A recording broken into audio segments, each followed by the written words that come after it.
Tatry ko naman magluto ng pansit pero gamit egg noodles. Pero bakit nung nilagyan ko ng onion leeks, nagmukha siyang mami na tuyot. Pero in fairness masarap siya. Pagkagising ko nga pala sa umaga, ang lagi kong ginagawa, naghahanap ako ng ulam. Natuwa naman ako, may natira pang isang isda. Minsan kasi may nakatakip sa lamesa pero wala namang laman. Kaya binuksan ko na yung ref, kinuha ko na yung binili naming siomay sa Dali. Tapos binuksan ko na rin yung airbender para maisalang ko na tong tubig galing sa alalod ng kapitbahay. Hindi na ako makapaghintay na kumulo pa yan, kaya ilalagay ko na tong mga siomay. Isang buo pala to pero tinatamad akong maghiwa-hiwalay, kaya hinayaan ko na lang siyang maluto ng buo. Okay lang yan, malulusaw din naman yan sa large intestine ko. Habang nakasala nga pala yung mga siomay, mag-uumpisa na akong maghiwa ng mga ingredients na ilalagay ko sa pansit. Ang gagamitin ko nga pala, repolyo, baguio beans, bell pepper, carrot, sibuyas, bewang at saka laman ng yobab. Siyempre para mas masarap, sinamahan ko nga rin pala yan ng atay ng nokman na mabisyo.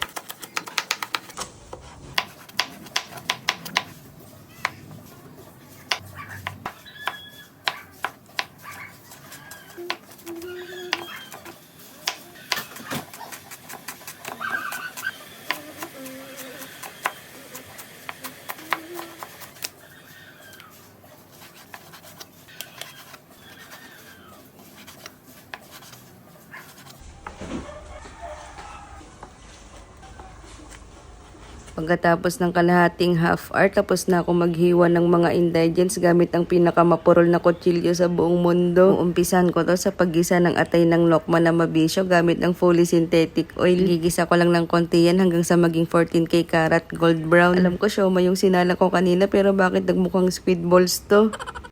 Nasa 14K karat gold brown na nga pala tong mga atay, kaya iangat buhay foundation ko na siya para maisang lana. May gusto pa nga tumakas dito, ayaw yatang maisan la. Nakot on camera, syempre pinulot ko pa rin. Masarap yan, may konting bakterya. Pagkatapos maluto ng mabisyong atay ng nokma, hindi ko na pinalitan yung fully synthetic oil. Nagisa na ako ng sibuyas at bewang, saka ko nilagay itong mga laman ng yobab. I-fixer ko nga lang yan hanggang sa dumikit siya dito sa brainless na kawali. Hindi dumikit, ang galing. Nung masatisfied na ako sa kulay ng mga yobab, sinunod ko naman tong mga gulay na hindi pantay-pantay ang pagkakahiwa. Ganun talaga pag ang gamit mo pinakamapurol na kutsilyo. Titimplahan ko to ng Worcestershire, oyster sauce na nga lang. Wala pala kami nun, kaya nalagyan ko na lang din ng toyo sa kabinistay na pamintang powder. I-fixer ko nga lang to hanggang sa mag-collab lahat ng ingredients. Nang natuloy ang reunion nilang lahat, sinunod ko naman tong nahiwang garbage. Hindi ako sure kung tama tong pagkakaluto ko, pero may kanya-kanya naman tayong way ng pagluluto. Wala nang gas. Okay.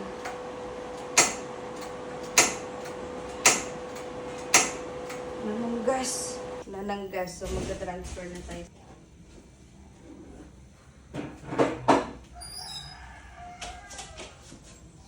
Itutuloy natin yung niluluto natin dito sa kitchen de bacteria.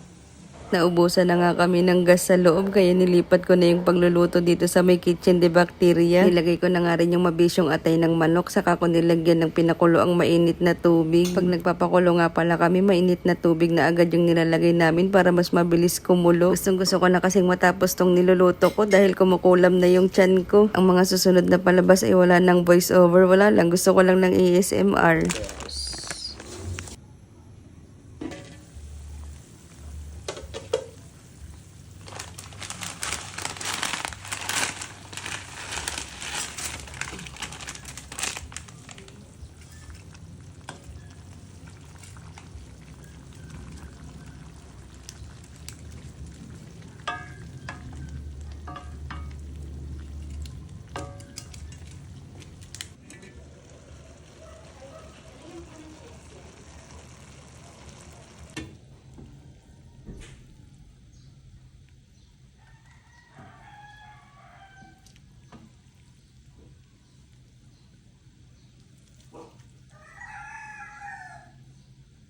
Pag magluluto ka pala nito, dapat medyo damihan mo ng sabaw kasi sinisip-sip niya.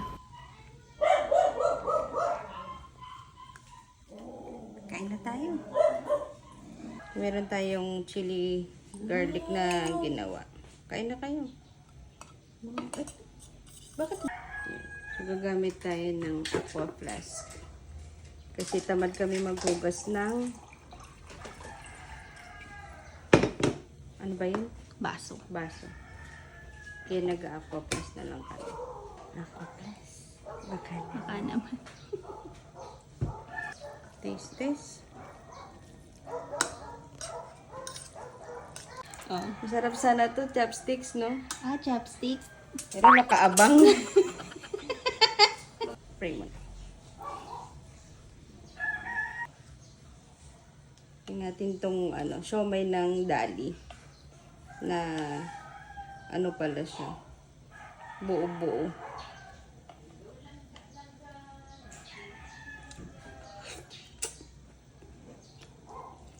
Tapos ito. Saan siya choking? Tagay mo choking. Mm.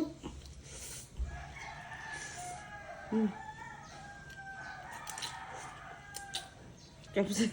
Chopstick pa mo. Para sana Hindi pin. pantay. Teka lang. Yan.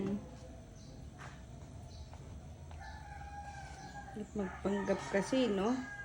Oh. Okay na yan.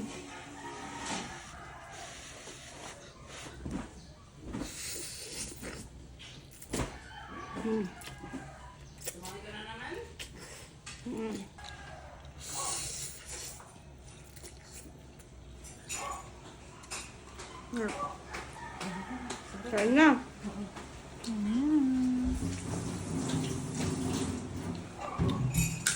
Lumay. Yan.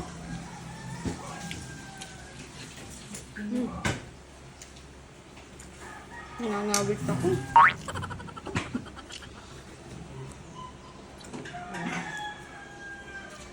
Tinidor na lang.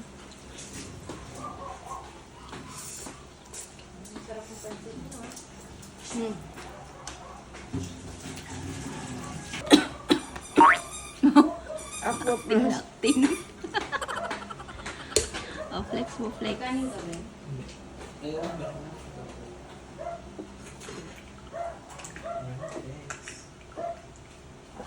Flex mo yung aqua plus mo. Malamig. Aqua plus, baka naman.